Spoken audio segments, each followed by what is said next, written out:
Today marks the second day of testing for our Loring. Yesterday I did a video of our first test run, but I forgot to record the sound. So anyway, this is day two. What did I learn from yesterday? That this roaster in a single warm-up cycle with 100% gas on a 12 kilo load has the capability of doing a sub 11 minute roast based on the preset values that the system suggests when you roast a coffee. So what I've learned is that the Loring will have within its software system a bunch of preset suggested inlet temperatures, bean temperatures, etc., based on the load that you put in. So in this instance, there was 12 kilos of coffee for the roast, and the suggested inlet temperature was 249 degrees Celsius as the initial charge.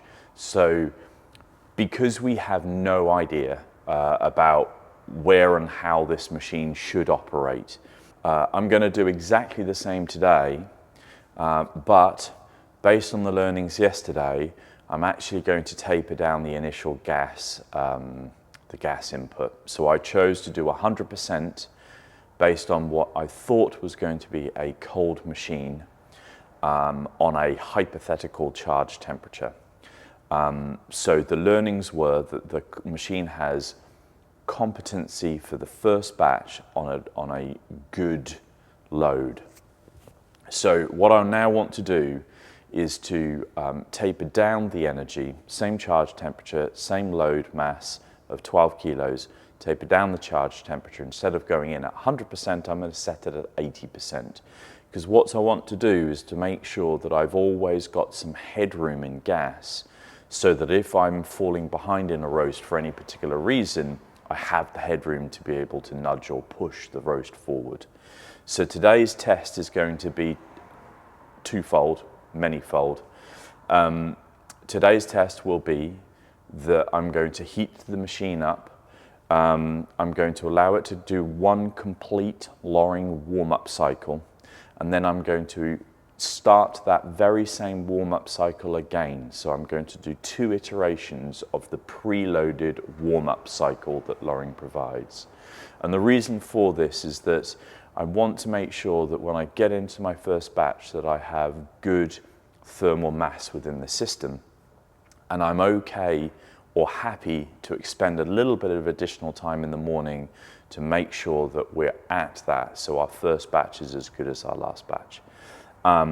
So today, those 2 warm-up cycles, 80% gas on the initial roast, and taking the suggested charge temperature of 249 degrees Celsius in the inlet temperature as per Loring, and then I'll likely do a second batch again with the same gas, or try to attempt to mirror the profile, and I'm going to do that just to see whether on batch 2 the roaster has more latent energy, and whether therefore I need to start from batch 2 forward, think about regulating our gas inputs. Anyway, so what I'll do now is I've switched the machine on, so we're pretty much ready to go. I'll now start the warm-up cycle and hand it over to the machine and allow it to do its thing for the next 30 or so minutes.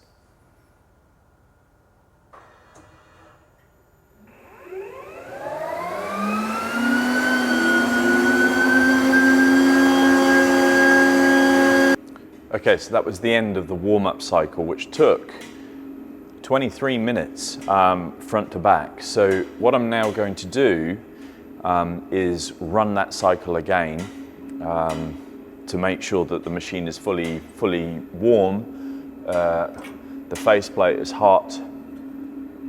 The drum door is relatively hot. The trier is pretty hot. Nothing like the Probat. So the warm-up is just very, very different to the Probat. I mean, I'd give it an hour and a half on the Probat on a cold morning. It's been much quicker. So I'm going to press warm up again, and we're going to see how this cycles now. So we're now into the 3 cycles at minute 24. So let's see where we get to.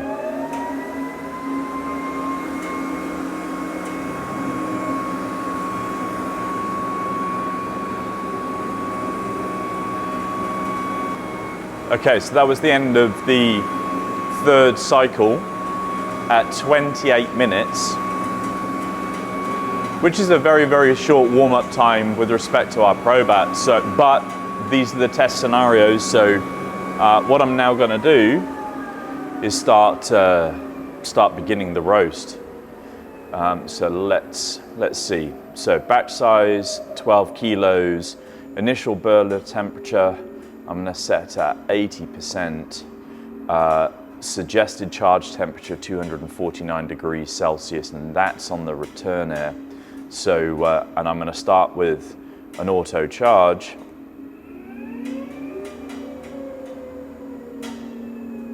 I'm also going to lift the green.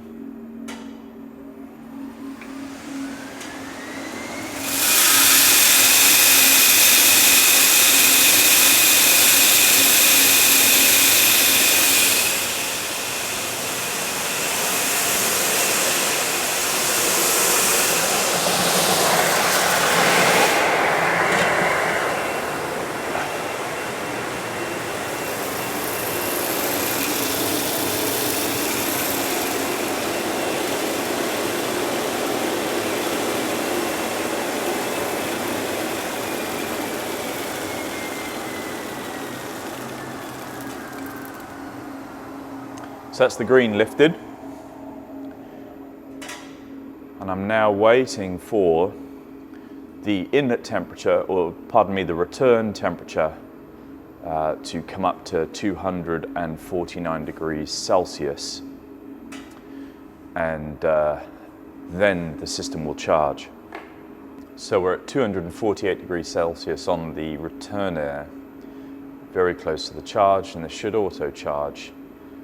249, which is 224 degrees Celsius and rising.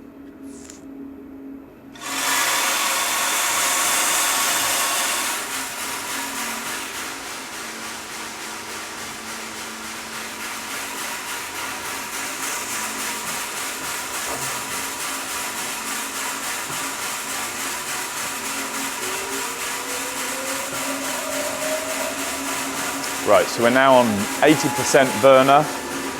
The machine has taken charge. And what I want to try and do here is work out on Cropster if we can get to 160 degrees in a roughly 5 minutes. So my idea is to do a very, very standard roast profile. 11 minutes in total time. Doesn't matter about the end temperature at this point.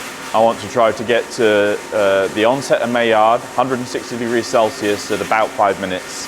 I want to get to first crack at about 9 minutes, and then I want to do somewhere close to a 2-minute development time. We'll see how it gets. So at this point in time, it looks like Crops is predicting that we get to 160 degrees at around 4 minutes 45. So far so good for this very, very bog standard roast profile. So I just made a gas change to 60% at 190 degrees. I'm gonna mark first crack at 200. You can't hear first crack on a Loring, so I need to make some sort of stab in the dark as to where I think it might be. Crops' first crack prediction is now at 8 minutes 57, so this is nice. What I want to do is make sure that I keep my temperature stable as I go into first crack. In that way, I should be able to spot it in my bean temperature rate of rise on Cropster. I can mark it, and then I'll have an idea as to what temperature it may be on our Loring bean temperature and on our Cropster bean temperature. So we're at 199 now, so I'm just going to keep an eye out for any movement. 200, there's a little peak. 201.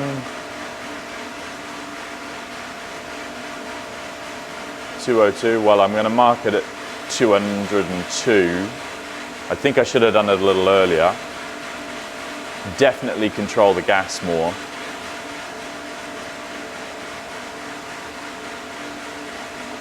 So note to self, first crack, if we're going to do it 200, going in at 60% gas is beyond where I want to be. I'm actually going to drop the gas down to 45, and I'm just going to coast this in now.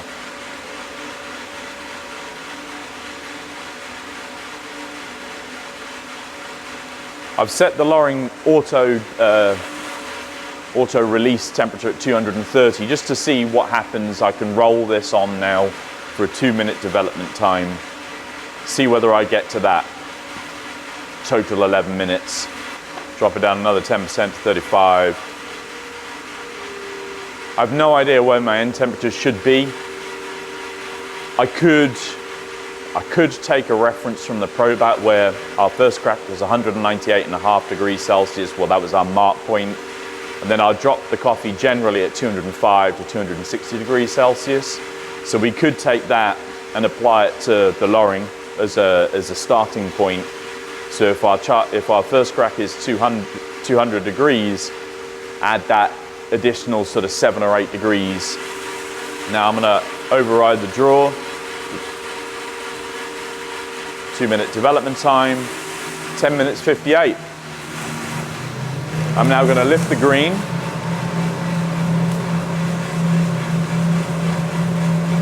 For the next batch. So that's done. Start a roast. I'm going to do it exactly the same as the previous. Start the roast with an auto charge. I noticed a little fault there that I had to clear off, so I don't exactly know what that was. Something to do with the gate being open. This is the thing with the brand new system, is that you've got no idea what all these alarms are. Anyway, we're going to try and perform exactly the same roast. I'm actually going to run the previous roast as a reference.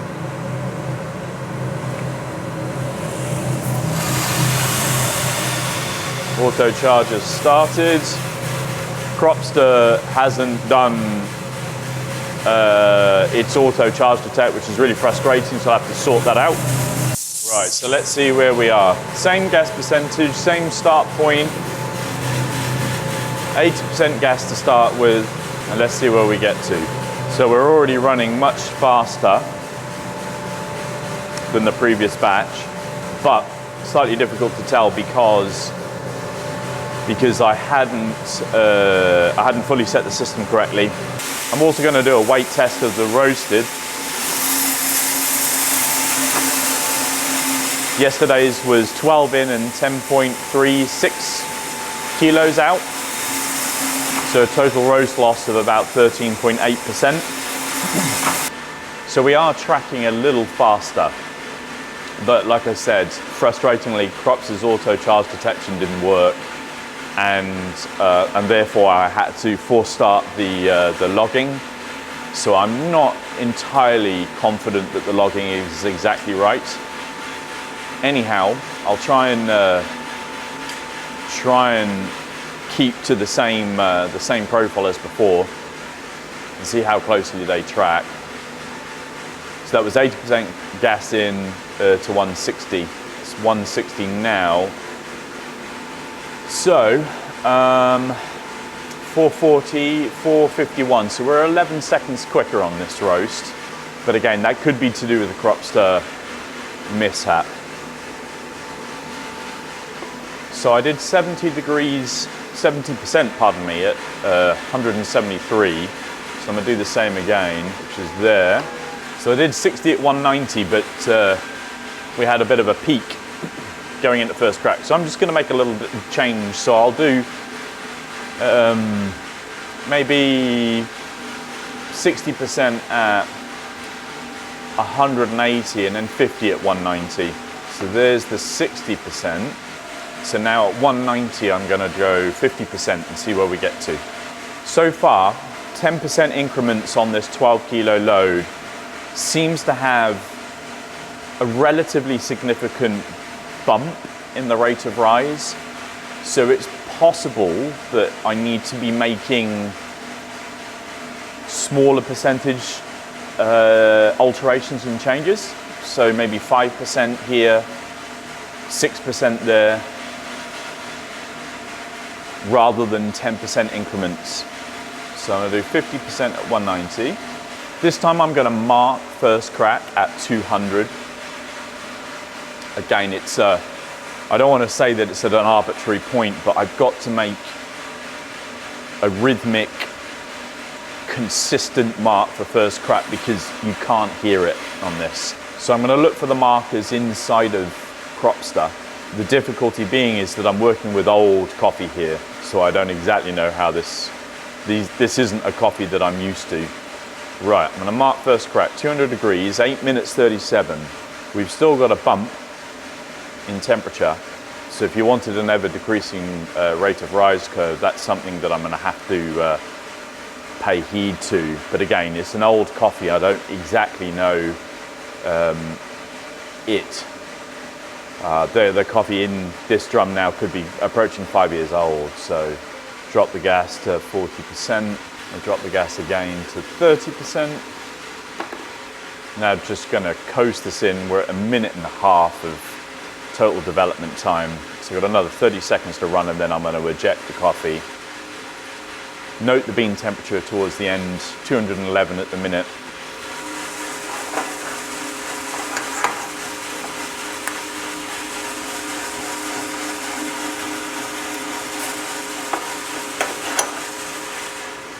Okay, 156, I'm going to take charge now. Got to press and hold. Press and hold.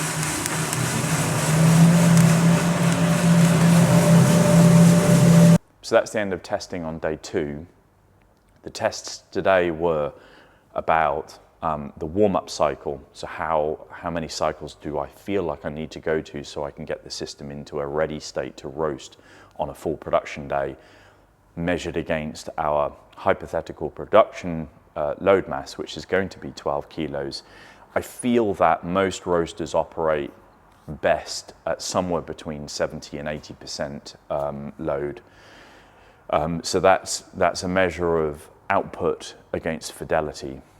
So I could roast on 15 kilos, I could 10, etc. But I want to have a targeted load for volume, but also it to taste great on the cupping table. So I'm going to hypothetically do 80% of the 15 kilos, which is 12 kilos. I've measured the yield, so 12 in, and that makes 10.377 kilos out. And that's based on an end temperature of 212 degrees Celsius and a total development time of 2 minutes. So those end weights will fluctuate a small amount based on the development time, end temperature, etc., to do with bean loss. What else? Where possible, I measured 2 roasts back to back, one being our first roast in, second roast being slightly quicker. So I just wanted to measure how much quicker that is, and therefore on our second batch, third batch and more, how much I'd need to taper down the initial gas input to make sure that our total roast times are exactly the same. Another couple of things, the semantics of using this machine is entirely different to the Probat, so it's going to take me a little while to actually understand exactly what to press and do. So our drum door is set to open for 60 seconds after the end of the exit of a roast. I might try to extend that some just to give myself a little bit of elbow room to get the next batch lifted, ready for auto charge. Another thing I note as well is I'm getting my terminology slightly mixed up by stack return inlet temperatures. So I've also got to get my brain into these data points versus the data points I've been using on the Probat. Anyway, fairly successful. Took an hour. I've done 2 batches, a warm up and a cool down. So that's not bad. I can't believe how quickly it warmed up. Obviously, we'd have to be starting to cup this, but I'm not going to worry about that yet. It's more about understanding the system, understanding the headroom that I have in roast time, seeing if I can get some degree of control on the roaster. And then from there, I'll start to hypothesize end temperatures, hypothesize colors, hypothesize total roast times, and actually actively start working through one of my known coffees. Because at that point, I can color map Probat to Loring, and I can start to feel around a coffee that I know intrinsically and where I want to potentially get to as an end product in the cup. Anyway, hope this has been helpful. Cheers.